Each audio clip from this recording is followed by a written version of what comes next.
సూత్రం అండి. ప్రభుపేట మీ అందరికి వందనాలు తెలియజేస్తున్నాను. జీసస్ సేవ్స్ మినిస్ట్రీస్ అనే యూట్యూబ్ ఛానల్ ద్వారా ఇదిగో మీ దేవుడు అనే కార్యక్రమాన్ని మీకు అందించటకు దేవుడిచ్చేటువంటి భాగ్యములకు ఆయనకి అంతా మేము చెందునుగాక. నేడు మనం మాట్లాడుకోబోయే అంశము జీవమును కనుగొనువారు కొందరే. జీవమును కనుగొనువారు కొందరే. చిన్న ప్రార్థన ద్వారా ఈ కార్యక్రమం ప్రారంభించుకుందాం. పరలోకమందున మాత్రమే నామన స్తోత్రం. దయగల రాజా, ప్రేమ గల మా దేవ, కృపామయుడు నాయన, సమాధాన అధిపతి, మా సృష్టికర్త మా దేవ, నీ వర్తమానం చేత నాతో మాతో మాట్లాడండి. అయ్యా నువ్వు వెచ్చబడాలి, మేము తగ్గబడాలి. అయ్యా నువ్వు వెచ్చబడాలి, నేను తగ్గబడాలి. అయ్యా నువ్వు వెచ్చబడాలి, నేను తగ్గబడాలి. అయ్యా నువ్వు వెచ్చబడాలి, నేను తగ్గబడాలి. నాయన నీ సన్నిధి మాతో నడిపించండి. ఈ కార్యక్రమం ఆదరించేంత వరకు మీరు నాకు నడిపించమని యేసునామమున నడుచున్నాం పరమతండ్రి. ఆమేన్. హల్లెలూయా, హల్లెలూయా, హల్లెలూయా. సర్వగంత మహిమ యేసుకే చెందునుగాక. నేడు మనం మాట్లాడుకోబోయే అంశం జీవమును కనుగొనువారు కొందరే.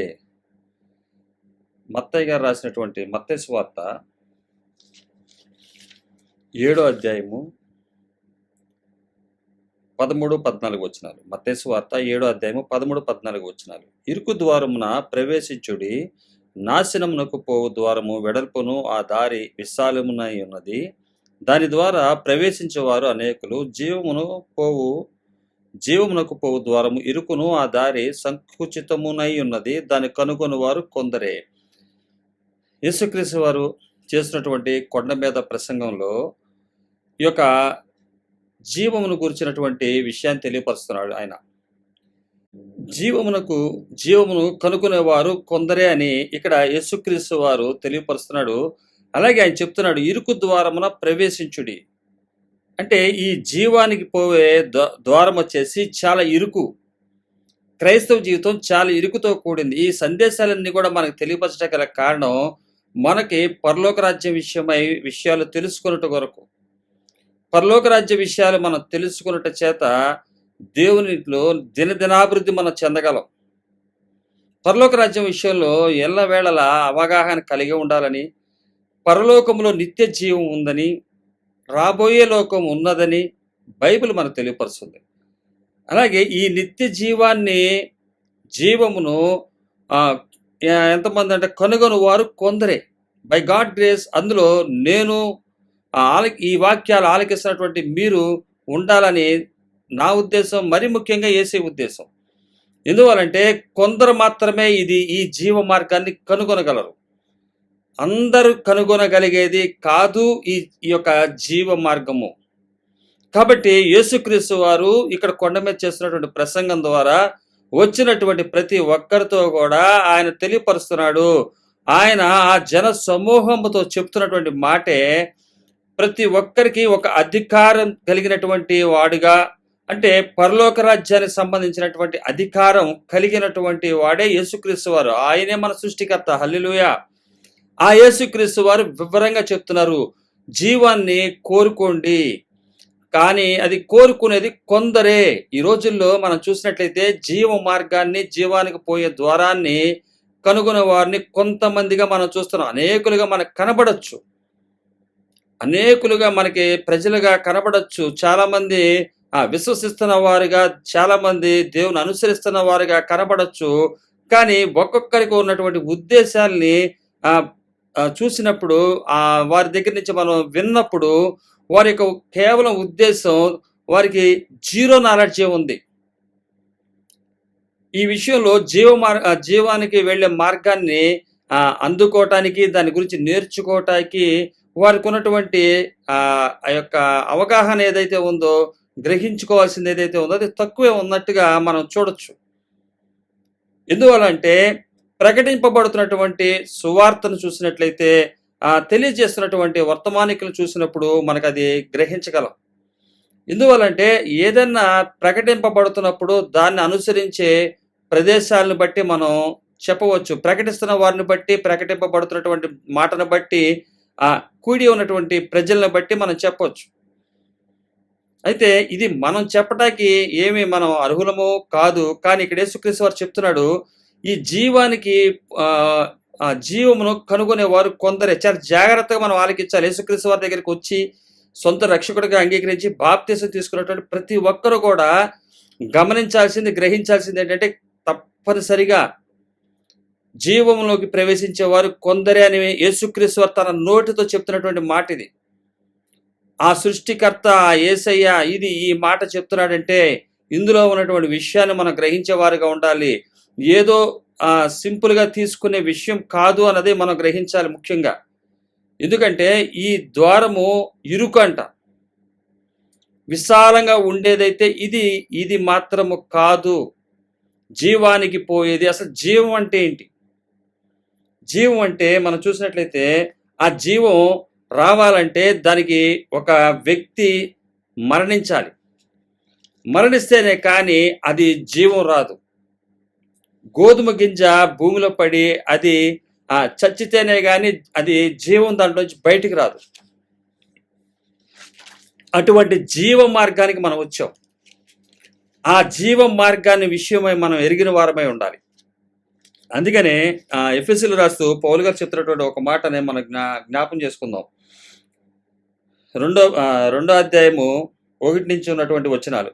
ఇక్కడ మనకు కనబడుతుంది ఏంటంటే 2వ అధ్యాయము 1వ వచనంలో ఎఫెసీయులు రాసిన పత్రిక 2వ అధ్యాయం 1వ వచనంలో చూసినట్లయితే, మీ అపరాధముల చేతను పాపముల చేతను మీరు చచ్చిన వారై ఉండగా ఆయన మిమ్మల్ని క్రీస్తుతో కూడా బ్రతికించెను.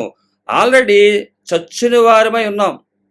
చచ్చిన వారమై ఉన్నటువంటి మనలను ఎవరు బ్రతికించారంట? క్రీస్తుతో కూడా బ్రతికించెను. మీరు వాటిని చేయుచు వాయుమండల సంబంధమైన అధిపతిని అనగా అవిధేయులైన వారిని ఇప్పుడు ప్రేరేపించు శక్తికి అధిపతిని అనుసరించి ఈ ప్రపంచ ధర్మము చొప్పున మునుపు నడుచుకుంటురి. క్రీస్తును అంగీకరించినటువంటి వారిని నిమిత్తం వివరిస్తున్నటువంటి విషయం. ఎఫెసీ సంఘానికి ఇది రాయబడుతుంది. నేడు క్రీస్తును అంగీకరించిన వారికి కూడా ఇది గ్రహించగలగాలి. ఎందువల్లంటే ఆయన చెప్తున్నాడు, మీరు వాటిని చేయుచు వాయుమండల సంబంధమైన అధిపతిని అనగా అవిధేయులైన వారిని ఇప్పుడు ప్రేరేపించు శక్తికి అధిపతిని అనుసరించి ఈ ప్రపంచ ధర్మము చొప్పున మునుపు నడుచుకుంటుంది. ప్రపంచ ధర్మం అంటే ఫుట్ నోట్లో రాయబడుతుంది యుగము చొప్పున, ఒక కాలం చొప్పున మనం ఎట్లా నడుచుకున్నాం? అవిధేయులుగా నడుచుకున్నాం. విధేయులమయ్యామని చెప్పి యేసుక్రీస్తు వారి దగ్గరికి వచ్చి మరలా అవిధేయత స్థితి మనలో రాకూడదు అన్నది పౌలు గారి యొక్క ఉద్దేశం. ఎఫెసీయులు రాస్తూ ఉన్నటువంటి సంఘానికి రాస్తూ చెప్తున్నటువంటి మాట ఇది. ఆయన ఈ మాటలు రాస్తుంది ఎక్కడి నుంచి అంటే జైల్లో ఉండి. మీరు అపరాధముల చేత చచ్చినటువంటి వారిగా ఉన్నప్పుడు క్రీస్తుతో కూడా బ్రతికింపబడ్డాం. అంటే క్రీస్తు శిలువ మరణ పునరుద్ధానాల ద్వారా మనలను విమోచించాడు. ఆయన జీవ మార్గమును కనుగొని వారు కొందరే అని నేడు తెలియపరిచినటువంటి వర్తమానంలో మనం గ్రహించాల్సింది ఏంటంటే, ఈ జీవం మునుపు మనం చచ్చిన వారమై ఉండగా యేసుక్రీస్తు వారు మన కొరకు శిలువ మరణం పొంది ఉన్నారని చెప్పి తెలియపరుస్తూ, ఒకప్పుడు అవిధేయులైనటువంటి వారు ఉన్నారు, ఈ ప్రపంచ ధర్మం చొప్పున మీరు నడిచారు. అయితే 2వ అధ్యాయం 3వ వచనంలో వారితో కలిసి మనమందరము శరీరం యొక్కయు మనసు యొక్కయు కోరికలను నెరవేర్చుకొనుచు మన శరీరాశలను అనుసరించి మునుపు ప్రవర్తించుచు కడమా వారిని వలె స్వభావ సిద్ధముగా దైవోగ్రతకు పాత్రులమై ఉంటిమి. అయినను దేవుడు కరుణా సంపన్నుడై ఉండి మనము మన అపరాధముల చేత చచ్చిన వారమై ఉండినప్పుడు సైతము మన ఎడల చూపిన తన మహాప్రేమ చేత మనలను క్రీస్తుతో కూడా బ్రతికించెను. ఇది కేవలం కృపచేతే మనం రక్షింపబడి ఉన్నాం అన్నది ఇక్కడ తెలియపరచబడుతుంది. అంటే ఆయన ఆ యొక్క శిలువ మరణ పునరుద్ధానాల ద్వారా మనలను చచ్చిన వారమై ఉన్నప్పుడు సైతము మన ఎడల చూపిన తన మహా ప్రేమ చేత ఈ జీవాన్ని మనకు ఆయన అనుగ్రహించాడు. కాబట్టి అది ఎంత కష్టతరమైన మార్గమో ఆయన తన యొక్క మరణ పునరుద్ధానాల ద్వారా తెలియపరిచాడు. మనం అంతకుముందు ఎలాంటి వారమో చచ్చిన వారమై ఉన్నాం. కాబట్టి ఈ జీవ మార్గానికి వచ్చాం. అంటే క్రీస్తుని అంగీకరించాం. అది ఏ విషయంలో అంగీకరించాం అన్నది మనం గ్రహించేవారిగా ఉండాలి. ఇది ఇరుకు ద్వారము.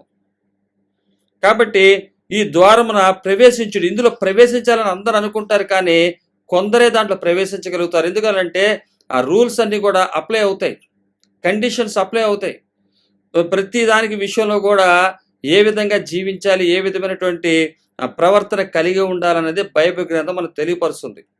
ఇక్కడ 7వ అధ్యాయాన్ని ఈరోజు మత్తయి సువార్త 7వ అధ్యాయంలో యేసుక్రీస్తు వారు కొండ మీద చేస్తున్నటువంటి ప్రసంగంలో ఈ అధ్యాయము చివరిది. 5, 6, 7 అధ్యాయాల్లో ఈ అధ్యాయం చివరిది.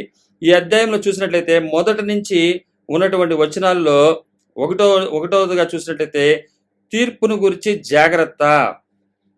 ఇక్కడ జీవమును కనుగొని వారు కొందరే. కాబట్టి జీవమును కనుగొనే మనము చేయవలసినటువంటి పనులు ఏంటంటే, మనము ఏ విధమైనటువంటి జీవితాన్ని కలిగి ఉండాలో ఆ జీవితాన్ని మనం చేయాల్సినటువంటి పనులేంటో ఇక్కడ 7వ అధ్యాయం మొత్తం చూసినట్లయితే ఒక 7 భాగాలుగా మనకి ఇక్కడ కనబడుతుంది. 1వ అధ్యాయం నుంచి 7వ అధ్యాయము 1వ వచనం నుంచి 1, 2 వచనాల్లో చూసినట్లయితే తీర్పును గురించి జాగ్రత్త అని తెలియపరచబడుతుంది. అలాగే రెండోదిగా చూస్తే సహోదరుని మీద కానీ విశ్వాసి మీద కానీ ప్రేమ ఉంటే ఏం చేయాలన్నది 2వ పాయింట్గా మనకి రాయబడుతుంది. అలాగే పరిశుద్ధమైనది కుక్కల ముందు వేయొద్దు అని 6వ వచనం చెప్పబడుతుంది. అలాగే ధర్మశాస్త్ర ఉపదేశమును గుర్తుపెట్టుకుని దేవుడు మంచివాడు, తను అడుగు వారికి మంచి ఈవులను ఇవ్వగలడని ఇక్కడ మనం చూసినట్లయితే 7వ వచనం నుంచి 12వ వచనం వరకు 4వ భాగంగాను, 5వ భాగంగా చూస్తే ఇరుకు ద్వారమున ప్రవేశించుడి, జీవమునకు పోవు ద్వారం అది చాలా ఇరుకు సంకుచితమునై ఉన్నదని 5వ భాగంగా, 6వదిగా చూసినట్లయితే అబద్ధ ప్రవక్తల గురించి జాగ్రత్త పడుడని, అలాగే 7వదిగా చూసినట్లయితే బండ మీద బుద్ధిమంతుడు తన ఇల్లు కట్టుకుంటాడని. ఇక్కడ 7 అంశాలు యేసుక్రీస్తు వారు తెలియపరుస్తున్నారంటే జీవ మార్గానికి జీవంగా కనుగొనాలంటే జీవ మార్గం గురించి మనం ఈరోజు ధ్యానిస్తున్నాము. ఈ జీవ మార్గాన్ని కనుగొని వారు కొందరే. కాబట్టి యేసుక్రీస్తు వారు ఇక్కడ చెప్తున్నటువంటి అంశాల్లో 7 అంశాలు ఇక్కడ మనకు కనబడుతున్నాయి. ఇందులో 7 అంశాల్లో 5వ అంశంగా ఉన్నదే ఇరుకు ద్వారమున ప్రవేశించుడి. నాశనానికి పోయే ద్వారము అది వెడల్పుగా ఉంటుంది. ఇరుకు ద్వారం ప్రవేశించడం గల కారణం ఏంటంటే జీవమును పొందుకోవటం కోసం. ఆ జీవాన్ని పొందుకోవాలంటే ఈ లోకం విషయమే మనం చచ్చిన వారమై ఉండాలి. అలాగే ఇక్కడ చెప్పబడుతున్న 7 అంశాల్లో ఒక అంశమే ఈ జీవాన్ని కనుగొని వారు కొందరే అనే అంశం. అది 5వదిగా ఉంది. అయితే మొదటి నుంచి మనం చూసినట్లయితే ఇక్కడ రాయబడుతుంది ఏంటంటే 7వ అధ్యాయంలో యేసుక్రీస్తు వారు ప్రారంభించినటువంటి మొదటి వచనం చూసినట్లయితే మీరు 1వ వచనం 7వ అధ్యాయము మత్తయి సువార్త 1వ వచనం, మీరు తీర్పు తీర్చకుడి, అప్పుడు మిమ్మల్ని గూర్చి తీర్పు తీర్చబడదు, మీరు తీర్పు చొప్పుననే మిమ్మును గూర్చి తీర్పు తీర్చబడను. మీరు ఒకవేళ గుర్తుపెట్టుకోండి, తీర్పు తీర్చకండి. మొదటగా మనం గుర్తుపెట్టుకోవాల్సింది ఏంటంటే తీర్పును తీర్చకూడదు, కానీ తీర్పుని తీర్చచ్చు. ఎలాగంటే మనలో ఉన్న విషయాల్ని సరి చేసుకోవాలి. మనలో ఉన్న విషయాల్ని సరి చేసుకోకుండా మాట చెప్పిన తర్వాత అదే మాట ప్రకారం ప్రవర్తించాలని చెప్పిన వారికి మనం ప్రవర్తించకుండా ఉండకూడదు. కానీ ఇక్కడ చెప్పబడుతుంది ఏంటంటే మీరు తీర్పు తీర్చకుడి, అప్పుడు మిమ్మల్ని గూర్చి తీర్పు తీర్చబడదు. మీరు తీర్చు తీర్పు చొప్పుననే మిమ్మును గూర్చి తీర్పు తీర్చబడును, మీరు కొలుచు కొలత చొప్పుననే మీకును కొలవబడును. గ్రహించండి, జీవ మార్గాన్ని చాలా కష్టంతో కూడినటువంటి విషయం. కానీ క్రైస్తవుడైనటువంటి మనము జీవ మార్గములకు వెళుతూ మన సహోదరులు సంపాదించుకోవడం కోసం ఒకటి మన కొరకు, అలాగే మన తోటి సహోదరుల కొరకు కూడా మనం ఏం చేయబద్దులమై ఉన్నామంటే తీర్పు తీర్చకూడదు వాళ్ళకి. అయితే తీర్పుని తీర్చకూడదు. అది ఎలాగంటే లోకములో ఉన్నటువంటి విషయాల విషయమై వారికి తీర్పు తీర్చొద్దు. మనం చూసినట్లయితే యోహాను సువార్త 7వ అధ్యాయము 24వ వచనం, అంటే యోహాను సువార్త 22 దగ్గర నుంచి ఉన్నటువంటి వచనాలు మనం చూసినట్లయితే యోహాను సువార్త 7వ అధ్యాయము 24వ వచనం, వెలిచూపును బట్టి తీర్పు తీర్చక న్యాయమైన తీర్పు తీర్చుడనెను. యేసుక్రీస్తు వారే చెప్తున్నాడు ఇక్కడ, వెలుచూపును బట్టి తీర్పు తీర్చొద్దు, న్యాయమైన తీర్పు తీర్చుడనెను. అంటే న్యాయంగా తీర్పు తీర్చండి. అంటే మనలను న్యాయంగా తీర్పు తీర్చమని మనకు ఆజ్ఞాపిస్తున్నట్టుగా కాదు, కానీ మనకి కూడా, అంటే మనకంటే ఆయన మాటను అంగీకరించి జీవ మార్గాన్ని అనుసరిస్తున్నటువంటి వారు సహోదరులను సంపాదించుకోవడం కోసం మీరు చేయండి అని యేసుక్రీస్తు వారు చిన్న ఉదాహరణ ఇక్కడ చెప్పబడుతుంది.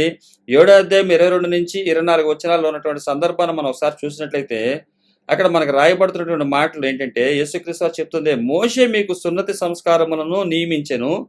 ఈ సంస్కారము మోషే వలన కలిగినది కాదు, ఇతరుల వలనే కలిగినది.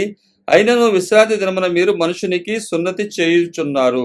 మోషే ధర్మశాస్త్రము మేరకుండునట్లు ఒక్క మనుషుడు విశ్రాంతి దినమున సున్నతి పొందును గదా. ఇట్లుండగా నేను విశ్రాంతి దినమున ఒక మనిషిని పూర్ణ స్వస్థత గల వానిగా చేసినందుకు మీరు నా మీద ఆగ్రహపడుచున్నారేమి? అంటే ఇక్కడ జరగబడుతున్నటువంటి కార్యాలు ఏదైతే ఉన్నాయో, సున్నతి సంస్కారం మోషే గురించి మోషే వలన కలిగిన దాని విషయమై యేసుక్రీస్తు వారు తెలియపరుస్తూ, పితరుల ద్వారా నియమించబడినటువంటి ఇదే మీరేం చేస్తున్నారంటే, ఆదివారం పూట కూడా అంటే విశ్రాంతి దినమున సున్నతి పొందును కదా.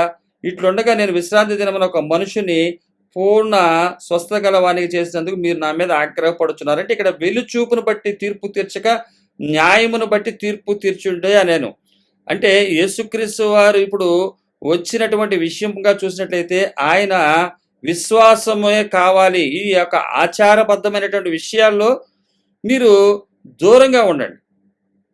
ఈ ఆచారం చేయట్లేదు, ఆ ఆచారం చేయట్లేదు, ప్రతిదీ చూసినట్లయితే అంటే ఏదో అనారోగ్య సమస్య లేదా ఏదో విషయంలో సంఘానికి రాలేనప్పుడు, ప్రార్థన చేయలేనందుకో, లేకపోతే 7 రోజులు ఉపవాసాలు ఉండలేనందుకో, ఉపవాసాలు ఉండట్లేదనో, ఇలాంటి ఏదో బాహ్యం సంబంధించినటువంటి విషయాల్ని చూపించి, అంటే మీరు దేవుడి కొరకు ఈ విధంగా కానుకలు ఇవ్వట్లేదనో, దేవుని కొరకు ఏదేదో చేయట్లేదనో, సమస్యలు ఏదోటి అంటే కొన్ని విషయాలు అనవసరమే ఉన్నాయి.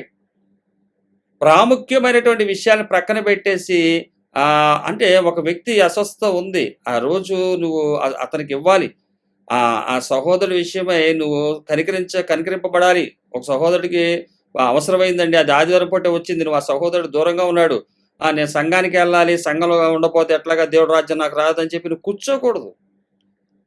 దేవుని సన్నిధి నుంచి అంటే దేవుని సన్నిధి మనం ఎక్కడుంటే అక్కడే ఆయన సన్నిధి పెట్టేటి. ఇప్పుడు హల్లెలూయా క్రొత్త నిబంధన విశ్వాసంగా మనం గుర్తుంచుకోవాల్సింది ఏంటంటే, ప్రతి చోట ఆయన సన్నిధి ఉంటుంది. పెద్ద పెద్ద బిల్డింగుల్లోనో గొప్ప గొప్ప మందిరాల్లో ఆయన సన్నిధి ఉంటుందని చెప్పలేదు ఆయన.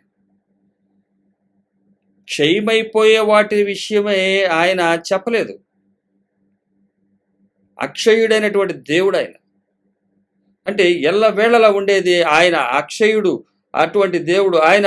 చెప్తున్నాడు, క్షయమైపోయే వాటిని మీరు చూపించి ఏం చేస్తారంటే, వెలుచూపును బట్టి, అంటే మనం వేరుతో చూపిస్తే కనబడే విషయాలు ఇవన్నీ. కాబట్టి వీటిని బట్టి మీరు తీర్పు తీర్చొద్దు. అందుకనే కొరింథీయులకు రాసిన 2వ పత్రిక 5వ అధ్యాయము 6వ వచనం, కొరింథీయులకు రాసిన 2వ పత్రిక 5వ అధ్యాయం 6వ వచనంలో కూడా వెలుచూపును బట్టి కాక అన్నది ఇక్కడ రాయబడుతున్నటువంటి మాట.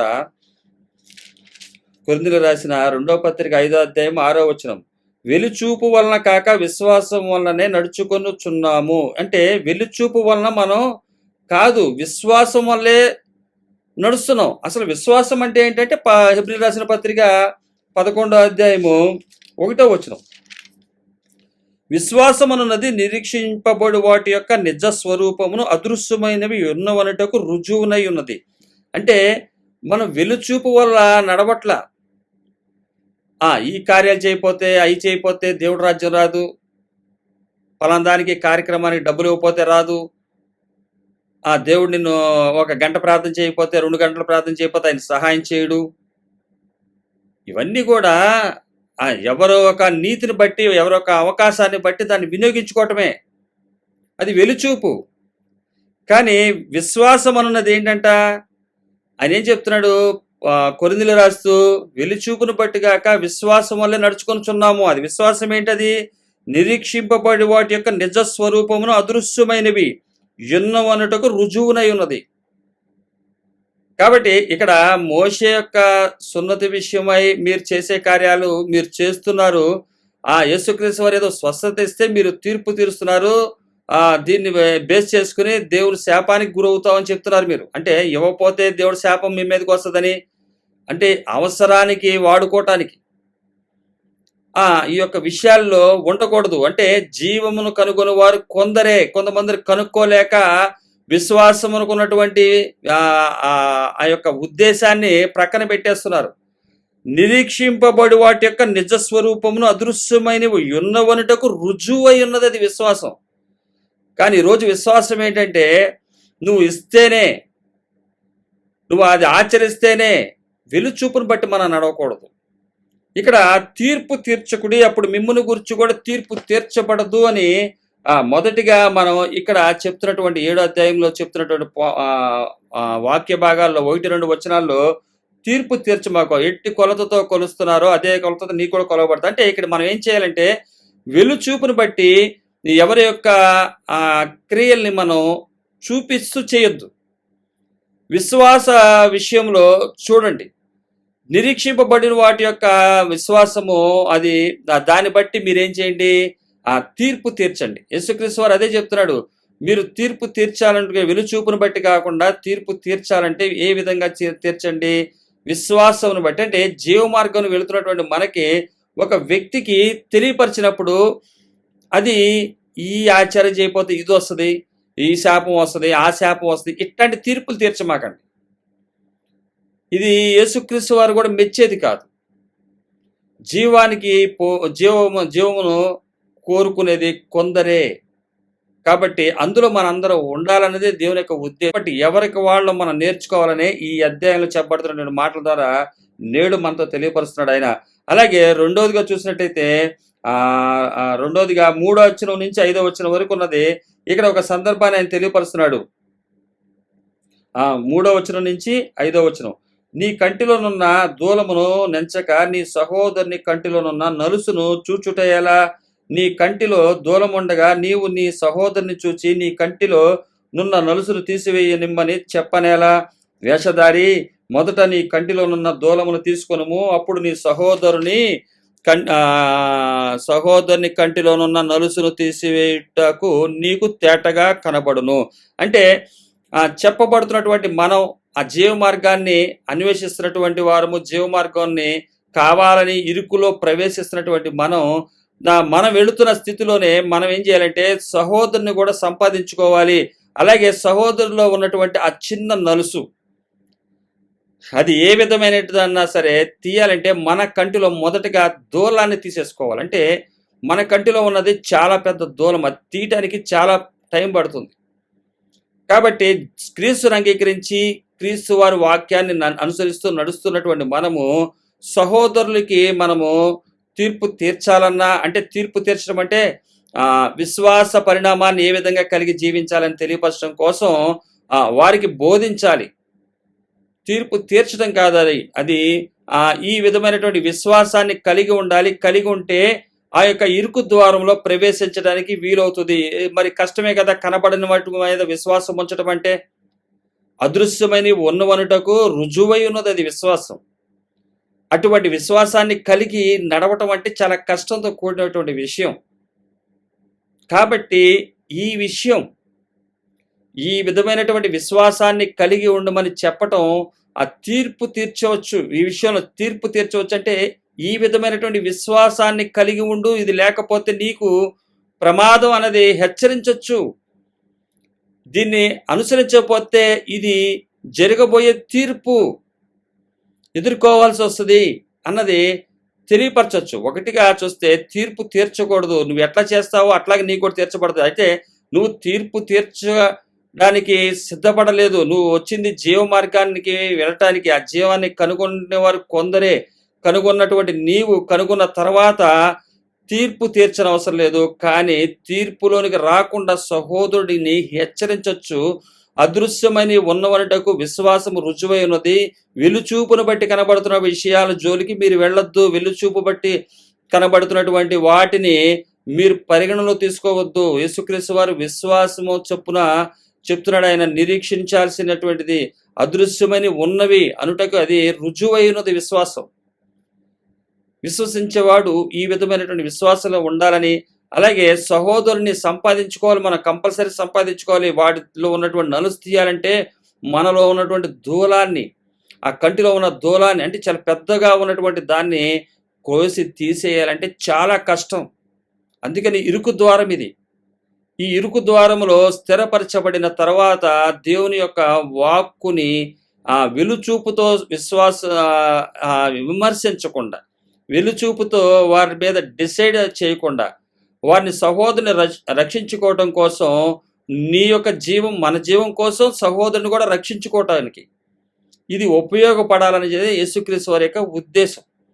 ఆ యొక్క గొప్ప యేసయ్య ఈ యొక్క భూమి మీద 2024 సంవత్సరాల క్రితం సుమారుగా ఇచ్చినటువంటిది, అంటే ఒక 10, 20, 30, 40 సంవత్సరాలుగా అటు ఇటుగా ఇంచుమించుగా చెప్పినటువంటి సందేశం పరిశుద్ధాత్మ దేవుని ద్వారా మనకి ఈరోజు తెలియపరచబడుతుంది. ఏంటంటే, మనము జీవంలో ప్రవేశించేవారు కొందరే చెప్తున్నటువంటి ఆ యేసుక్రీస్తు వారు ఏ విషయాలైతే ఇక్కడ తెలియపరిచారో ఈ విషయాలను కూడా మనం గ్రహించేవారుగా ఉండాలి.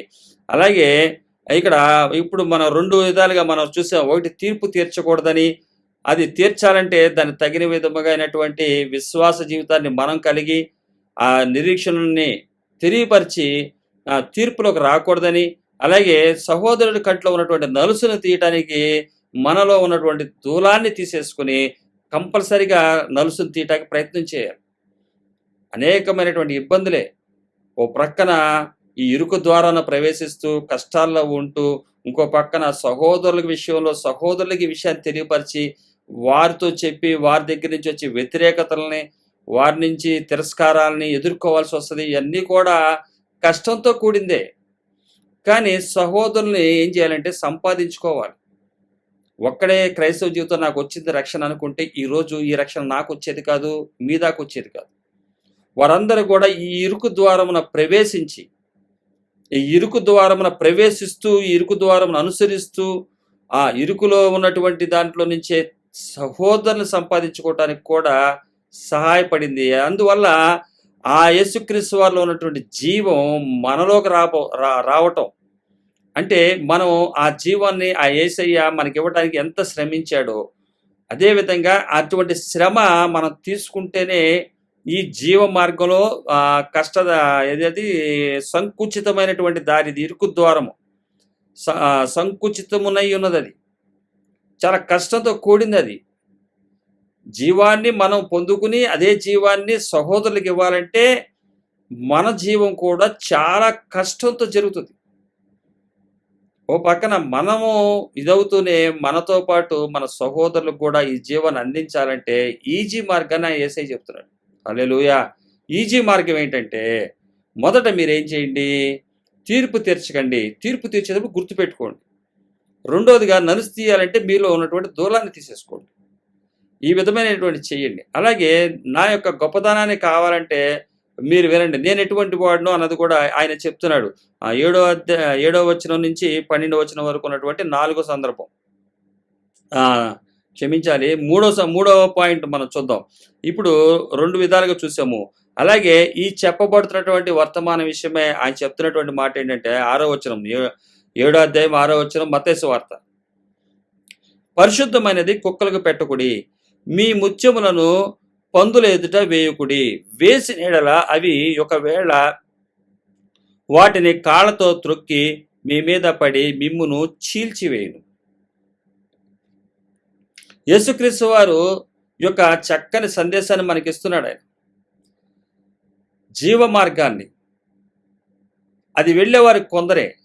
ఆ వెళుతున్నటువంటి వారు మంచి ఉద్దేశంతో వెళుతూ, అలాగే సహోదరుని తీసుకెళ్లే సందర్భంలో కొంతమంది విషయంలో చూసినట్లయితే ఈ విషయాలు వాక్కుల్ని, సత్యమైనటువంటి వాక్కుల్ని తెలియపరిచినప్పుడు వారు దాన్ని అంగీకరించరు. దాని గురించి ఉన్నటువంటి ఉదాహరణ ఆయన యేసయ్య ఏం చెప్తున్నాడంటే, పరిశుద్ధమైనది కుక్కలకు పెట్టకుడి, మీ ముత్యములను పందుల ఎదుట వేయకుడి, వేసినడలా అవి ఒకవేళ వాటిని కాళ్ళతో త్రొక్కి మీ మీద పడి మిమ్మును చీల్చివే. అందుకనే మనం చాలా వివేకంతో వ్యవహరించాలి. స్వార్థపూరితమైనటువంటి ఆలోచనలు కాకుండా, సహోదరు కంట్లో ఏదో ఉందని, లేకపోతే చేస్తుంది పొరపాట్లు అని చెప్పేసి చేయమాకండి. వారు రక్షించబడాలని చెప్పేసి చెప్పబడుతున్నటువంటి ఈ పరిశుద్ధుడైనటువంటి దేవుడు ఇచ్చినటువంటి ఈ పరిశుద్ధమైనటువంటి పదార్థాన్ని కుక్కల ముందు వేయమాకండి. అది ముత్యములను పందులు ఎదుట వేయమాకండి, పెట్టమాకండి. కుక్కల ముందు పెట్టకండి, ముత్యములను పందుల ముందే వేయకండి. విలువ కలిగినటువంటి మాటలు. అయితే ఎవరో ఏంటో మనకి తెలియదు. కానీ తెలియపరిచినప్పుడు అంగీకరించి స్వీకరించిన వారే గొప్పవారు. అది ఎవరు అన్నది మనకేం తెలియకపోవచ్చు. అయితే జాగ్రత్త అయితే మనం వహించాలి. అది ఆలకించలేనటువంటి వారికి ఆ సందర్భం వచ్చినప్పుడు ఆయనే చూస్తారని చెప్పి మనం ముందుకు వెళ్ళాలి. ఎందుకంటే మనం ప్రవేశించి ఇరుకు ద్వారాన్ని మనం కోల్పోకూడదు ముఖ్యంగా. అలాగే మన సహోదరుల విషయాన్ని కూడా మనం గుర్తుంచుకొని వాళ్ళని కూడా మనతో తీసుకొచ్చే వారికి ఉండాలనేది దేవుని యొక్క ఉద్దేశము. నాలుగవదిగా చూస్తే అడుగుడి మీకు ఇయ్యబడును, వెదకుడి మీకు దొరుకును. ఈ విషయం చూసినట్లయితే ఇక్కడ చెప్పబడుతుంది ఏంటంటే పై విషయాలు చూసినట్లయితే ఒకటోదిగా తీర్పు విషయమే కానీ, తర్వాత కంటిలో ఉన్నటువంటి దూలాన్ని తీసుకునే విషయమే కానీ, అలాగే ఎవరి ముందు మనము ఈ వర్తమానం తెలియపరచాలో, ఎక్కడ తెలియపరచాలో ఈ విషయాలు కూడా మనం గుర్తుంచుకున్నట్లయితే ఆయన అడగమంటున్నాడు. అడుగుడి మీకు ఇయ్యబడును, వెదకుడి మీకు దొరుకును, తట్టుడి మీకు తీయబడును, అడుగు ప్రతివాడును పొందును, వెతుకువానికి దొరుకును, తట్టువానికి తీయబడును. మీలో ఏ మనుషుడైనను తన కుమారుడు తను రొట్టెను అడిగిన ఎడల వానికి రాతినిచ్చునా, చేపను అడిగిన ఎడల పామునిచ్చునా? మీరు చెడ్డవారై ఉండి మీ పిల్లలకు మంచి ఈవులను నెరిగి ఉండగా పరలోకమందున మీ తండ్రి తన్ను అడుగు వారికి అంతకంటే ఎంతో నిశ్చయంగా మంచి ఈవులను ఇచ్చును. కావున మనుషులు మీకు ఏమి చేయవాలని మీరు కోరుదురో అలాగుననే మీరును వారికి చేయుడి. ఇది ధర్మశాస్త్రమును ప్రవక్తల ఉపదేశమునై ఉన్నది. ఇక్కడ ఆయన చెప్తున్నటువంటి మాట, ఒకటి అడుగుడి మీకు ఇవ్వబడును, వెదకుడి మీకు దొరుకును, తట్టుడి మీకు తీయబడును అన్నదిను. తర్వాత ఒక మనుషుని గురించి చెప్తున్నాడు. ఆయన అడిగితే రొట్టెని అడిగితే ఆయన తీసుకొచ్చి రాతినివ్వడు. అలాగే పిల్లలు చేపలు అడిగినప్పుడు పాము తీసుకొచ్చి ఇవ్వడు. రొట్టెను తను అడుగు వారికి మీలో మనిషి తన కుమారుడు రొట్టెను అడిగినడలా వానికి రాతినిచ్చినా, చేపను అడిగినడలా పామునిచ్చినా ఇలా ఇవ్వడు. మీరు చెడ్డవారై ఉన్నారు, ఉండి కూడా మీరు పిల్లలకి మంచి ఈవులు ఇస్తున్నారు. అయితే కావున మనుషులు మీకు మీ పరలోకపు తండ్రి అడుగు వారికి అంతకంటే ఎంతో నిశ్చయంగా మంచి ఈవుల్ని ఇచ్చును. అంటే ఈ జీవ మార్గంలో కనుగొనే మార్గంలో వెళుతున్నప్పుడు, ఇరుకు ద్వారం వెళుతున్నప్పుడు, సంకుచితమైన మార్గంలో వెళుతున్నప్పుడు మనకు కావాల్సింది ఏంటంటే సహోదరులు ఏ విధంగా మనం రక్షించుకోవాలో ఆ విషయాల్లో మనం అడిగి తెలుసుకోవాలి. అడగండి. వీటి నిమిత్తం మీకు ఏం కావాలో అడుగుడి మీకు ఇవ్వబడుతుంది, వెదుకుడు దొరుకుతుంది, తట్టుడు తీయబడుతుంది. అది రకరకాలైనటువంటి విషయాలను పెట్టి అడగటం ఇవన్నీ చెప్పేవారిని మనం చూస్తుంటాం. అది ఆ నడిపింపు వారి విషయం, అది దాని గురించి మాట్లాడలేదు. కానీ ఇక్కడ ఒక వ్యక్తి చెడ్డవాడి ఉండి కూడా పిల్లలు అడిగితే ఏం చేస్తాడు? రొట్టెని అడిగితే రొట్టె తెచ్చిస్తాడు, చేపను అడిగితే చేపని తెచ్చిస్తాడు. నేను ఆళ్ళకన్నా మంచివాడిని, పరలోకమందున మీ తండ్రి తన్ను అడుగువారికి అంతకంటే ఎక్కువ నిశ్చయంగా ఇచ్చునని చెప్తున్నాడు ఆయన. అలాగే కావున మనుషులు మీకు ఏం చేయాలని కోరుతారో అలాగనే మీరును కూడా వారికి చేయడి. ఇది ధర్మశాస్త్రమును ప్రవక్తల ఉపదేశమునై ఉన్నది. ఎవరైతే ప్రజలు మీకు చేయాలని కోరుకుంటున్నారో ఈ విషయంలో మీరు కూడా వాళ్ళకి చేయండి. మీరు ఏమైనా సహాయం కావాలని కోరుకుంటున్నారు, మీకు ₹1,00,000 కావాలని కోరుకుంటున్నారు, మీ దగ్గర నుంచి ఒక అతను ₹1000 కావాలని కోరుకుంటున్నాడు. ముందు మీరు కావాలని కోరుకుంటున్న ఆ వ్యక్తికి ₹1000 ఇవ్వండి. అరే నాకు 1,00,000 కావాలి, నీ దగ్గర ₹1000 ఏంటి, నా ₹1000 ఏంటి, నాకు 1,00,000 కావాలి, 1,00,000 ఇప్పిస్తే నీకు 1000 ఇస్తా, ఇట్లాంటివి కాదు. మీరు ఏదైతే కోరుకుంటున్నారో అది చేయండి. ఇది ప్రవక్తల యొక్క ఉపదేశం, ధర్మశాస్త్రమును ప్రవక్తల యొక్క ఉపదేశమై ఉన్నది. ఏదైతే వారి దగ్గర నుంచి మీరు కోరుకుంటున్నారో అది మీరు చేయండి. వారే ప్రేమించాలని మీరు కోరుకుంటున్నారంటే వారికన్నా మీరే ముందు ప్రేమించండి. ఇవన్నీ చేస్తున్నప్పుడు మనకి ఆటోమేటిక్గా అర్థమవుతుంది, సహోదరుల విషయం అర్థమవుతుంది. అయితే మనం వేస్తున్నటువంటిది, మనం చెప్తున్నటువంటి పరిశుద్ధమైనది ఎక్కడ పెడుతున్నాము, ఏ విధంగా పెడుతున్నాము, లేకపోతే ముత్యాలు ఏ విధంగా చల్లుతున్నామో అర్థమవుతుందని ఈ సందర్భం బట్టి తెలుస్తుంది. అలాగే ఐదోదిగా మనం చూసాము, ఇరుకు ద్వారం ప్రవేశించుడి. ఈ అంశం ద్వారానే ఈ విషయాలన్నీ కూడా తెలియపరుస్తున్నాడు. కాబట్టి ఇది ఇరుకు, ఇది కష్టం, కానీ ఇది జీవానికి పోయే మార్గం. ఈ మార్గాన్ని అనుసరించండి. అయితే జాగ్రత్త వహించండి, అబద్ధ ప్రవక్తల విషయమై జాగ్రత్తగా ఉంచండి. ఎందుకంటే మన జీవ మార్గంలోకి వెళ్ళేటప్పుడు కనుగొనాలంటే అబద్ధ ప్రవక్తల విషయమై జాగ్రత్తగా ఉండాలి. అందుకని ఇక్కడ 15వ వచనం నుంచి 23వ వచనం వరకు 7వ అధ్యాయం మత్తయి సువార్త 15వ అధ్యాయం నుంచి 15వ వచనం నుంచి 23వ వచనం వరకు ఉన్నటువంటి అంశాల్లో ఆయన చెప్తున్నాడు అబద్ధ ప్రవక్తల గురించి జాగ్రత్తని తెలియపరుస్తూ, అబద్ధ ప్రవక్తలను గురించి జాగ్రత్త పడి వారు గొర్రెల చర్మములు వేసుకుని మీ యొద్దకు వత్తురు, కానీ లోపల వారు క్రూరమైన తోడేళ్ళు. వారి ఫలముల వలన మీరు వారిని తెలుసుకొందురు. ముండ్ల పొదలలో ద్రాక్ష పండ్లనైనను పల్లేరు చెట్లను అంజురపు పండ్లనైనను కోయుదురా? అలాగుననే ప్రతి మంచి చెట్టును మంచి ఫలములను ఫలించును, పనికిమాలిన చెట్టు కాని ఫలములు ఫలించును.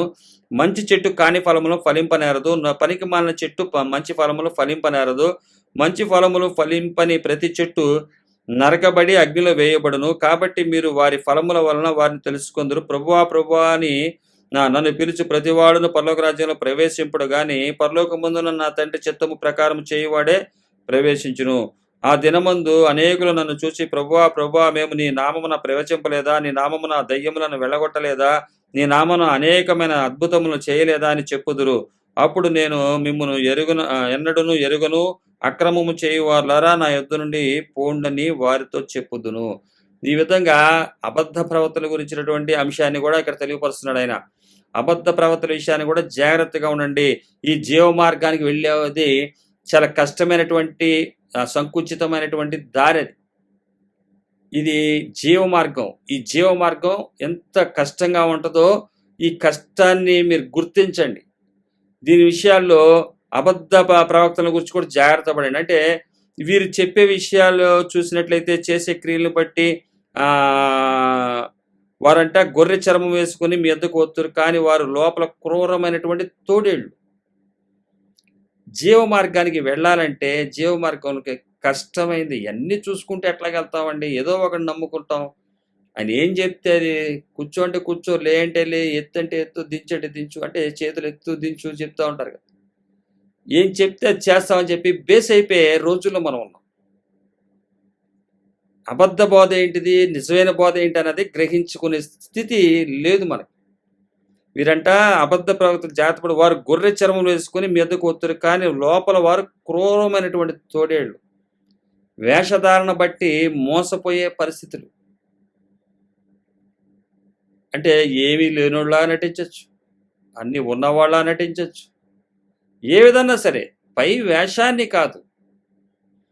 అంటే బట్టలు చీకిపోయిన బట్టలు వేసుకుంటే ఈడు దీనుడనో, మంచి డ్రెస్ వేసుకుంటే గొప్పడని కాదు. ఇక్కడ అది ఏ విధ రూపంలో అయినా సరే నిన్ను మోసం చేసే పరిస్థితి రావచ్చు. అబద్ధ ప్రవక్తల విషయం జాగ్రత్తగా ఉండండి. వారు ఎన్నో సూచక్రియలు చేస్తారు, ఎన్నో అద్భుతాలు చేస్తారు. ఫలం అంట, ఆ ఫలం వల్ల వాళ్ళకి గుర్తించవచ్చంట. ఇక్కడ ఫలం వల్ల వారిని తెలుసుకుందరు. వారి వల్ల వచ్చే ఫలం అంటే వారిని ఈజీగా ఐడెంటిఫై చేయడానికి పరిశుద్ధాత్మ దేవుడు సహాయం చేస్తాడు. అందుకే అడగమంటున్నాడు ఆయన. ఇది అడుగుడి మీకు ఇవ్వబడును, వెదుకుడి మీకు దొరుకును, తట్టుడి మీకు తీయబడును. ఎందువల్లంటే కొందరే ఆ జీవ మార్గానికి వెళ్తారు, అందరూ వెళ్ళిపోరు. ఆయన యేసయ్య చెప్పిన మాట నేను చెప్పడం కాదు, ఇది తీర్పు కాదు. ఆ యేసయ్య చెప్తున్నటువంటి మాటనే ఈరోజు మనం ధ్యానిస్తాం. అందరూ వెళ్ళరు, కొందరే వెళ్తారు అందులోకి. ఆ జీవ మార్గాన్ని కనుగొనేవాళ్ళు కొందరే. విశాల మార్గం గురించి ప్రకటించేవారు అనేకులు ఉన్నారు, విశాలమైనటువంటి జీవితాన్ని బోధించేవారు ఉన్నారు. అందుకనే ఈ అబద్ధ ప్రవక్తల విషయం జాగ్రత్తగా ఉండండి. వాళ్ళ ఫలం వల్ల తెలుస్తుంది. ముండ్ల పొదలలో ద్రాక్ష పండ్లనైనాను పల్లేరు చెట్లు అంజూరపు పండ్లనైనా కోయుదురా? ఎట్లా కుదురుతుంది? ఒక రకమైనటువంటి తోటలో ఇంకో రకమైనటువంటి పళ్ళు ఎట్లా కుదురుతాయి? కానీ కుదురుతున్నాయి అక్కడ. అందుకనే చర్మం అదేంటంట, గొర్రెల చర్మం. ఇది తోడేళ్ళ యొక్క తోడేళ్ళు వేసుకున్నట్టు ధరించినటువంటిది. అలాగే వారి ఫలం వల్ల తెలుస్తుంది. ప్రతి మంచి చెట్టు కూడా మంచి ఫలములు ఫలించును, పనికిమాలిన చెట్టు కాని ఫలములు ఫలించును. ఎప్పుడైనా సరే గుర్తుపెట్టుకోండి, మంచి చెట్టు మంచి ఫలాలనే ఫలిస్తుంది, పనికిమాలిన చెట్టు కాని ఫలాలనే ఫలిస్తుంది. కానీ కాని చెట్టు మంచి ఫలాలని ఫలింపనేరదు, మంచి చెట్టు కాని ఫలాలని ఫలింపనేరదు. ఈ యొక్క ఎంత కష్టతరంగా ఉందో చూడండి జీవాన్ని వెళ్ళే మార్గం. యేసుక్రీస్తు వారినే కన్ఫ్యూజ్ చేయాలని చూసింది. ఈ యొక్క క్రైస్తవ జీవితంలో మనం చాలా జాగ్రత్తగా లేకపోతే కొందరే ప్రవేశించేది జీవ మార్గం, అందరు ప్రవేశించేది కాదు. కోరుకోవాలి, మొదట ఒక నిర్ణయం తీసుకోవాలి. మనం పరలోక రాజ్య నిమిత్తమా, పరలోకంలో ఉన్న నిత్య జీవ నిమిత్తమా దేవుని దగ్గరికి వచ్చామా, నా ఆశీర్వాదాలకి ఈ లోకంలో ఉన్నటువంటి సౌఖ్యాల కోసం వాటి కోసం వచ్చామన్నది ముందు మనం గ్రహించాలి. విశ్వాసం అంటే దేని మీద పెట్టామో మనం గ్రహించాలి. నాకు బిల్డింగ్లు ఇస్తాడనో, లేకపోతే కార్లు ఇస్తాడనో, పెద్ద పెద్ద చర్చీలు ఇస్తాడనో, లక్షల మంది జనాలను ఇస్తాడనో, ఆ! మనం విశ్వాసం ఏదైతే అది పొందుకుంటాం. కాబట్టి అదృశ్యమని ఉన్నవనుటకు రుజువైనది విశ్వాసం. అసలైతే బైబిల్ చెప్పే విశ్వాసం అది. దృశ్యమైనవి ఉన్నవనుటకు కాదు. ఈ దృశ్యమైనవి చూస్తే మన జనాలకి ఏమవుతుంది? ఎక్కువ ఆశ కలుగుతుంది. లోకంలో కనిపించే వాటిని చూపించి ప్రచారం చేయడం ఈజీ. చాలా తేలిక అది. పెద్ద కష్టమైంది ఏం కాదు. ఏవండి, ఇప్పుడు 24 అంతస్తుల బిల్డింగ్ కనబడుతుందండి.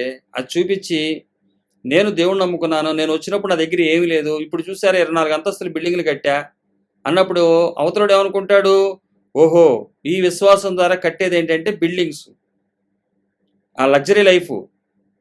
అది ఏమవుతుంది? ఈజీ అవతలోడిని పడేయటం.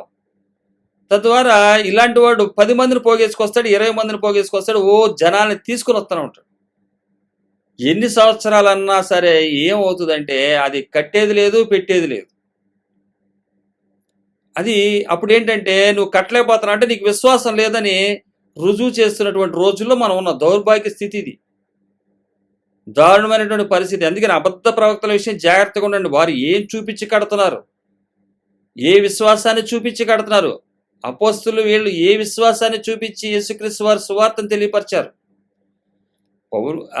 హెబ్రీలు రాసినటువంటి గ్రంథకర్త బర్నబా అని నేను విశ్వసిస్తున్నా. పౌలు గారని కొంతమంది, బర్నబా గారి కొంతమంది అని తెలియపరిచారు. అయితే నేను విశ్వసిస్తుంది ఏంటంటే బర్నబా గారే ఇది రాశారు నేను విశ్వసిస్తాను. ఎందుకంటే బర్నబా గారికి ఉన్నటువంటి దేవుని పట్ల ఉన్నటువంటి అచంచలమైనటువంటి ప్రేమ, ఆ దేవుని పట్ల ఉన్నటువంటిది. అంటే ఆయన ఒక పౌలు గారిలాగే వెళ్ళపోయినప్పటికీ కూడా ఆయన చెప్తున్నటువంటి మాట, విశ్వాసమనున్నది నిరీక్షించు వాటి యొక్క నిజ స్వరూపమును అదృశ్యమని ఉన్నవనటకు రుజువునై ఉన్నదంటే విశ్వాసం అంటే అది. కానీ నేడు కట్టబడుతున్నటువంటి విశ్వాసాన్ని ఒక్క దెబ్బతో మనం తేల్చిపడేయచ్చు. ఈరోజు చూసినట్లయితే వారి ఫలాలు బట్టి మనకు అర్థమవుతుంది. ఈరోజు విశ్వసించినటువంటి వాడు ఏమి లేని వాడిని చూసినప్పుడు వీడికి విశ్వాసం లేదని చెప్పే రోజుల్లో మనం ఉన్నాం. అన్నీ ఉన్నవాడికి వీటికి విశ్వాసం ధారాళంగా ఉన్నదే. ఇది గుర్తించగలగాలంటే అడుగుడి మీకు ఇవ్వబడను. కానీ ఈ యొక్క జీవ మార్గంలో వెళుతున్నప్పుడు మనం కనుగొన్నటువంటి మనము మన సహోదరుని తీసుకెళ్ళటానికి ఎన్నో జాగ్రత్తలు నలిగిపోయినటువంటి స్థితిలో నుంచి మనం వెళ్ళాలని యేసుక్రీస్తు వారు వచ్చినటువంటి కూడి ఉన్నటువంటి ప్రజలతోటి చక్కగా వివరిస్తున్నాడు ఆయన. కాబట్టి వాళ్ళ విషయమే ఏమైతే జరగబోతుందో ఇవన్నీ కూడా ఆయన రాశాడు. వారి విషయం ఆయన చూసుకుంటాడు. అలాగే చూస్తే ఫైనల్గా 7వదిగా చూసినట్లయితే, కాబట్టి నా మాటలు విని వాటి చొప్పున చేయు ప్రతి వాడును బండ మీద తన ఇల్లు కట్టుకొనిన బుద్ధిమంతుని పోలియుండును. ఫైనల్గా 7వదిగా ఆయన చెప్తున్నాడు, ఈ జీవ మార్గాన్ని కనుగొని వారు కొందరే. ఆ కనుగొనేటువంటి కొందరు గుర్తించుకోవాల్సినటువంటి విషయం, బుద్ధిమంతులై బండ మీద తన ఇల్లును కట్టుకొని బుద్ధిమంతుని పోలి ఉంటాడు. ఈ మాటలు విని వాటి చొప్పున చేయి ప్రతి వాడును. ఇది చెప్పబడుతున్నటువంటి మాటలు ఈ యొక్క 7 అంశాల్లో ఒక అంశం చూసినట్లయితే, 5వదిగా చూసినట్లయితే, జీవమును కనుగొని వారు కొందరే. ఆ కొందరిలో మనం ఉండాలి. నీకు కావాలంటే తీర్పు తీర్చకుండా ఉండు. ఏంటి ఆశీర్వాదం కావాలంటే సహోదరుని ప్రేమించకుండా ఉండు. ఆ కంట్లో నలిసి తీయాలని కూడా చూడమాకు. పరిశుద్ధమైనది కుక్కలు ఎదుట ఈ విషయం నీకు అనవసరం. అసలు ధర్మశాస్త్రంలో చెప్పబడుతుంది ఏంటంటే, అడుగుడి మీకు ఇవ్వబడును, వెతకుడి మీకు దొరకను. అడుగుడు బిల్డింగ్ని ఇవ్వబడును, అడుగుని కార్లు ఇవ్వబడును, అడుగుడి మీకు అయ్యి ఇవ్వబడును, ఇవి ఇవ్వబడును, భర్తని ఇవ్వబడును, భార్యని ఇవ్వబడును, ఇలాగా పిల్లల్ని ఇవ్వబడును. ఇవన్నీ ఉన్నాయి చూసారా? ఇవన్నీ ఒకటే తీసుకోండి. మళ్ళీ ప్రభువా ప్రభువా అని చెప్పి వాటి కోసం తిప్పలు పడి చేశాం కదా, అది చేశాం కదా, అవి ఇచ్చాం, ఈ ఇప్పించాం కదా అంటే మీరు ఇసుక మీద కట్టిన ఇంటి వల్లే ఉంటారు. బుద్ధిమంతుడైతే అంట, కాబట్టి నా మాటలు విని వాటి చొప్పున చేయు ప్రతివాడు బండ మీద తన ఇల్లు కట్టుకొనిన బుద్ధిమంతుని పోలి ఉండును. ఈ మాటల ప్రకారం చెయ్యాలి. ఒకవేళ సహోదరుల్ని వాళ్ళందరినీ రక్షించుకోవాలంటే ఏ విధమైనటువంటి వెలుచూపున వల్ల కాకుండా విశ్వాసం వల్ల వారికి ఈ యొక్క దేవుని పరిచయం చేయాలి. అలాగే మనలో ఉన్నటువంటి ప్రతీది ఈ లోక విషయమని వెలుచూపుతో చూపించబడుతున్నటువంటి విషయాల్లో మితముగా ఉండి సహోదరులను రక్షించుకోవడం కోసం, వారిలో ఉన్నటువంటి నలుసును తీయడం కోసం ప్రయత్నం చేయాలి. అలాగే పందుల ముందు ముచ్చలేయొద్దు, కుక్కల ముందు మీకు ఉన్నటువంటి దాన్ని మీరు పెట్టమాకండి. పెట్టకుడి, పరిశుద్ధమైనది కుక్కలకు వేయి పెట్టకుడి. ఇవన్నీ విషయాలు తెలియాలంటే అడుగుడి మీకు ఇవ్వబడును, వెతకుడి మీకు దొరకను, తట్టుడి మీకు తీయబడును. కాబట్టి నేను మంచివాడిని, నేను మీకు ఇస్తా అని చెప్తున్నాడు యేసయ్య. కాబట్టి ఇరుకు ద్వారమున ప్రవేశించుడి, నాశనమునకు పోవు ద్వారము వెడల్పును, ఆ దారి విశాలమునై ఉన్నది, దాని ద్వారా ప్రవేశించేవారు అనేకులు. జీవమును పోవు ద్వారము ఇరుకును, ఆ దారి సంకుచితమునై ఉన్నది, దాన్ని కనుగొని వారు కొందరే. ఒకటి మాత్రం మనం గుర్తుంచుకోవాలి, ఆ యొక్క నిత్య జీవాన్ని పొందుకోవాలంటే చాలా కష్టం, కానీ దాన్ని కనుగొని వారు కొందరే అని చెప్తున్నాడు. ఇది చాలా మంది చాలా ఈజీగా తీసుకుంటారు. అది వారి విషయం, దాని గురించి మనం ఏమి విమర్శించట్లేదు. ఎవరు అయినా సరే మనం గ్రహించాల్సింది జీవ మార్గంలో ఉన్నామని. తాత్కాలికమైన వాటిని చూసి అవే ఆశీర్వాదాలు అవే అని చెప్పి అబద్ధ ప్రవక్తల విషయమై జాగ్రత్తగా ఉండుడి. జాగ్రత్త అంటే మామూలు విషయం కాదు. ఒరే వాడితో జాగ్రత్త అని తండ్రి చెప్తాడు కుమారుడితో. ఎందుకంటే వాడి సంగతి నాకు తెలుసు, వాళ్ళ నాన్న సంగతి నాకు తెలుసు, వాళ్ళు ఎలాంటి వాళ్ళో తెలుసు, ఆ ఫ్యామిలీ ఎటువంటిదో తెలుసు. వాడితో జాగ్రత్త, వీళ్ళతో జాగ్రత్త, ఈ అమ్మాయితో జాగ్రత్త, ఆ అమ్మాయితో జాగ్రత్త ఎందుకు చెప్తారు? తండ్రిగా ఆయనకున్నటువంటి అనుభవం బట్టి. తండ్రి అనేటువంటి దేవుడు జీవ మార్గంలో నడిచే పిల్లలకి బోధిస్తున్నాడు. ఆయన జాగ్రత్తగా ఉండండి, కనుగొనేవారు కొందరే. కాబట్టి మీరు కూడా జీవ మార్గానికి ఇరుకే, కష్టమే, కానీ మీరు నడుస్తూ మీ సహోదరులను కూడా నడిపించాలి. అయితే నడిపించాలంటే మీకు తగినటువంటి ఆలోచనని నేను ఇస్తా. అది ఎప్పుడైతే నా మాట విని వాటి చొప్పున చేయి ప్రతివాడును కూడా ఆయన మాట వినాలి. ఆయన చెప్పింది చేస్తే, ఆయన చెప్పినట్టు ప్రకారం చేస్తే తన ఇల్లు కట్టుకున్న బుద్ధిమంతుని పోలి ఉంటాడు. అటువంటి వాడంట వాన కురిసెను, వరదలు వచ్చి కూడా గాలి విసిరి ఆ ఇంటిని కొట్టినను కానీ దాని పునాది బండ మీద వేయబడిన గనుక అది పడలేదు.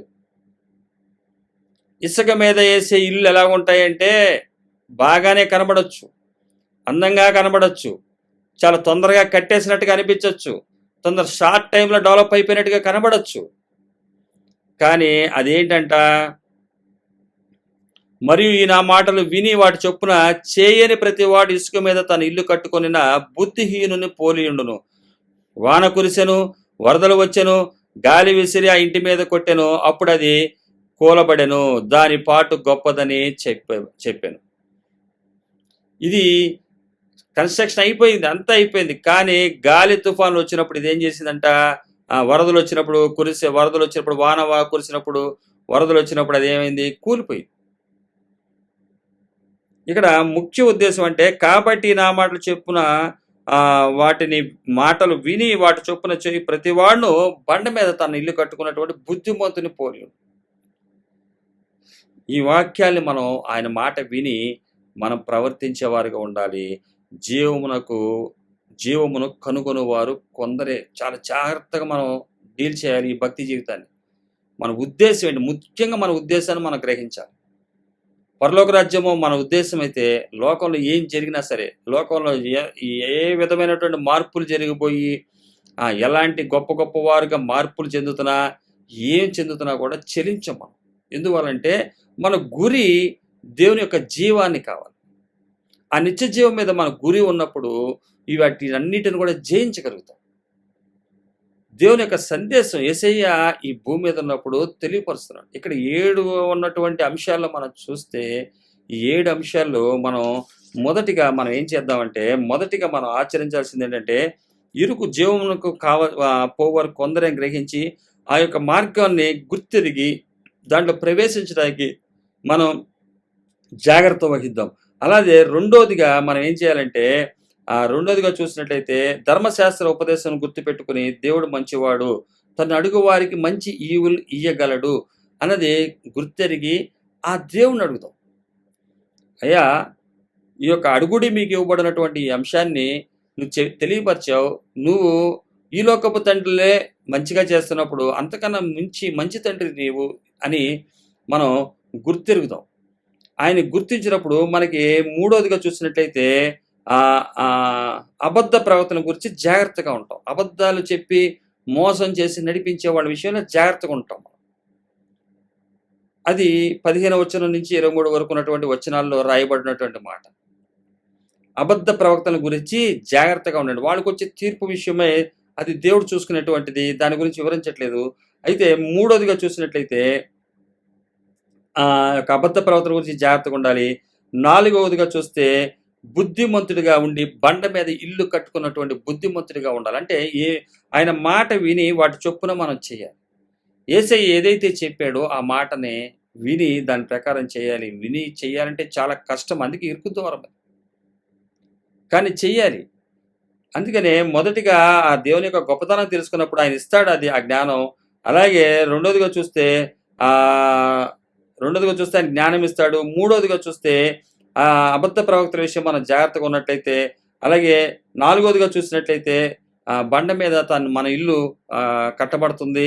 అలాగే ఐదోదిగా చూస్తే సహోదరుని మీద విశ్వాసం మీద మనకుండే ప్రేమ, మనం అప్పుడు సహోదరుని యొక్క విశ్వాసంతో నలుసు తీయడానికి ప్రయత్నం చేద్దాం. ఆరోదిగా చూస్తే సహోదరుడిని తీర్పు తీర్చడం కాదు, ఈ లోకంలో ఉన్నటువంటి వాటిని చూపించి వెలిచూపును కాకుండా విశ్వాసము నిరీక్షింపబడి వాటి యొక్క నిజ స్వరూపమును అదృశ్యమని ఉన్నటువంటి రుజువునై ఉన్నదని సహోదరులకి ప్రేమించి వారిలో ఉన్నటువంటి నలుసును తీసివేసి నిరీక్షణ విశ్వాసము ద్వారా ఉన్నటువంటి గొప్పతనాన్ని వారికి తెలియపడతాం. ఏడోదిగా చూసినట్లయితే పరిశుద్ధమైనది కుక్కల ముందు వెయ్యాలా లేదా అలాగే పందుల ముందు ముత్యాలు చల్లటం కానీ ఇవన్నీ విషయాల్లో కూడా గ్రహింపగలిగి మనం ఉండాలి. ఈ 7 అంశాల్లో చూసినట్లయితే మొదటిగా మన ఉద్దేశం ఏంటంటే మనం ముందు ఆ ఇరుకు ద్వారమున ప్రవేశించాలి. ఆ ఇరుకు ద్వారమున ప్రవేశించడం చాలా కష్టంతో కూడింది. ఆ కష్టంలో కూడటం కోసం దాని విషయమై యేసయ్యను అడిగి ఆ యొక్క జ్ఞానాన్ని పొందుకున్నప్పుడు మనము అబద్ధ ప్రవక్తలను గ్రహించగలుగుతాము. అలాగే బుద్ధిమంతులు ఏం చేస్తామంటే ఇల్లు కట్టుకుంటాము, బండ మీద ఇల్లు కట్టుకుంటాం, క్రీస్తు అనే బండ మీద ఇల్లు కట్టుకుంటాము. ఐదోదిగా చూసినట్లయితే సహోదరుల మీద మనకి ప్రేమ కలుగుతుంది. మన సహోదరులు కూడా మనం రక్షించుకోవాలన్నటువంటి ఆలోచన వస్తుంది. ఆరోదిగా చూసినట్లయితే మన సహోదరులు తీర్పు తీర్చాం కానీ వారికి విశ్వాసాన్ని తెలియపరుస్తాం. ఏడోదిగా చూసినట్లయితే మనము ఎవరి ముందు ఏం చెప్పాలో, ఎవరికి చెప్పాలా వద్దా, చెప్పినప్పుడు వారు ఆలకిస్తున్నారా లేదా అన్నది గ్రహించి దానికి తగిన విధంగా మనం వృధా అయిపోకుండా, అంటే వారికి ప్రకటించి మనం కూడా వారిలాగా మారిపోయే స్థితి రాకుండా ఉండాలంటే ఇవన్నీ కూడా చేయాలి. మొదట జీవాన్ని మనం కోరుకోవాలి. ఆ జీవ మార్గం చాలా కష్టంతో, ఆ ద్వారం ఇరుకు, ఆ దారి సంకుచితమునై ఉన్నది, దాన్ని కనుగొని వారు కొందరే. కాబట్టి కొందరిలో మనం ఉన్నామని గ్రహించి సహోదరులను కూడా సంపాదించుకోవాలి. ఇవన్నీ చేసుకుంటూ మనం ముందుకు సాగాలి. ఈ యొక్క సందేశం ద్వారా యేసయ్య తెలియపరిచినటువంటి మాటల ద్వారా ఆయనకే ఘనత మహిమ చెందునుగాక. దేవుడి మాటల ద్వారా మనతో మాట్లాడినందుకు ఆయనకే మహిమ చెందునుగాక. చిన్న ప్రార్థన ద్వారా ఈ కార్యక్రమం ముగిద్దాం. పరలోకమందున మా తండ్రి, నామమున స్తోత్రం. దయగల రాజా, ప్రేమగల మా దేవ, కృపామడి నాయన, సమాధానకి అధిపతి, మా సృష్టికర్త మా దేవ, ఈ పాసలను రాడించినందుకే స్తోత్రం దేవ. ఈ చక్కని సందేశాన్ని మాతో మాట్లాడినందుకు వందనాలు అయ్యా. జీవమును కనుగొని వారు కొందరే అయ్యా. కొందరిలో మేము ఉండాలని నా ప్రభా మా జీవితాన్ని జాగ్రత్తగా చూసుకుంటూ, అలాగే దేవా తండ్రి నాయన, ఆయా నువ్వు చెప్తున్న విధంగా నాయన ఈ యొక్క జీవ మార్గాన్ని వెళ్ళటానికి కోసం ఏ విధంగా మేము ప్రవర్తించాలో అడిగినప్పుడు, నాయన నేను మంచివాడిని, నేను మీకు ఈ లోకపు తండ్రి మీకు మంచి ఈవులు ఇచ్చినప్పుడు నేను అంతకన్నా ఇస్తాగా నన్ను అడగండి అంటున్నావు అయ్యా. నేను అడుగుతున్నానయ్యా. అడుగుట గల కారణం అయ్యా, ఈ జీవ మార్గంలో ప్రవేశించాలి, ఈ జీవాన్ని నేను సంపాదించుకోవాలి, ఇది కష్టంతో కూడింది. అయితే నువ్వు తెలియపరుస్తున్నావు తండ్రి నా ప్రభా, ఈ జీవాన్ని కనుగొనేవారు కొందరే ఉంటారని. అయితే మీరేం చేయాలన్నదో తెలియపరుస్తున్నావు అయ్యా. బుద్ధిమంతుడి వలె నాయన బండ మీద, క్రీస్తు బండ మీద గృహాన్ని కట్టుకోండి, అలాగే సహోదరుల్ని సంపాదించుకోండి, వారిలో ఉన్నటువంటి నల్లకను తీసివేయడానికి ప్రయత్నం చేయండి. అబద్ధ ప్రవర్తన విషయం జాగ్రత్తగా ఉండండి, ఇవన్నీ తెలియపరుస్తూ, అలాగే మీరు పరిశుద్ధమైనది కుక్కలకి పెట్టకండి, అలాగే మీ ముత్యాలని పందుల ముందు చల్లమాకండి. ఇవన్నీ విషయాలు మేము గ్రహించి ఉండాలంటే అయ్యా పరిశుద్ధాత్మ సహాయం చేత ఈ యొక్క జీవంలోనికి వెళ్ళాలనే ఉద్దేశం కలిగి పరిశుద్ధాత్మ సహాయాన్ని పొందుకొని మేము ముందుకు సాగినప్పుడు ఇవి అన్ని విషయాల్లో అవేర్‌నెస్ కలిగి ఉంటాము. వీటి చొప్పున నా మాట విని వాటి చొప్పున చేయి ప్రతివాడు ఆ బండ మీద ఇల్లు కట్టుకొని బుద్ధిమంతుని పోలి ఉంటాడని తెలియపరిచావు. అయ్యా! అది వానొచ్చినా, వరదొచ్చినా కొట్టుకొని పోదు. ఎందువల్లంటే నా ప్రభా ఎన్నో ఆటంకాలొస్తాయి, ఎన్నో అవరోధాలొస్తాయి. తెలియపరిచినందుకే వ్యతిరేకతలొస్తాయి. సత్యం చెప్పినందుకే హింసలొస్తాయి. అన్నీ వస్తాయి. కానీ వాటి నుంచి తప్పించేవాడు నీవు కాబట్టి క్రీస్తు అనే బండ మీద మొదటగా కట్టుబడి అలాగే సహోదరులను కూడా సంపాదించుకోవాలి. వారిని వెలిచూపు చేత వారు నీకు తగ్గదు, నీకు రాదు, నీ వల్ల కాదు ఇలాంటి మాటలు చెప్పకుండా విశ్వాసాన్ని కొనసాగించే విషయాల్ని తెలియపరిచి జాగ్రత్తగా సహోదరుని సంపాదించుకోవడానికి ప్రయత్నించమని తెలియపరచిన ఈ వర్తమానానికై స్తోత్రం. అయ్యా! సర్వఘనత మహిమ నీకే. అయ్యా! ఈ వర్తమానం చేత మాతో మాట్లాడినందుకు వందనాలు. జీవమును కనుగొని వారు కొందరే. నా ప్రభువా ఈ సత్యాన్ని ఎరిగి తెలుసుకుని ముందుకు సాగుతుండగా నా ప్రభువా మీ సన్నిధిలో ఇంకా క్రీస్తు అనే బండ మీద నీ మాట చెప్పున విని మా యొక్క ఇల్లు కట్టుకుని ముందుకు సాగుటకు కట్టుటకు దేవా తండ్రి సహాయం చేసే పరిశుద్ధాత్మ సహాయం దయచేయమని అడుగుతున్నామయ్యా. అడుగుడి మీకు ఇవ్వబడ్డాను అయ్యా. వెతుకుతున్నామయ్యా, తడుతున్నామయ్యా. మీరే సహాయం దయచేయమని ఈ సన్నిధి ఎల్లవేళ మాతో నడిపించమని మా ప్రియరక్షణ శిఖరాన్ని సుభద్రాన్ని వేడుకుంటున్నాం పరమ తండ్రి. ఆమేన్. హల్లెలూయా, హల్లెలూయా, హల్లెలూయా. సర్వగంత మహిమ యేసుకే చెందునుగాక. ఆమేన్. Thank you.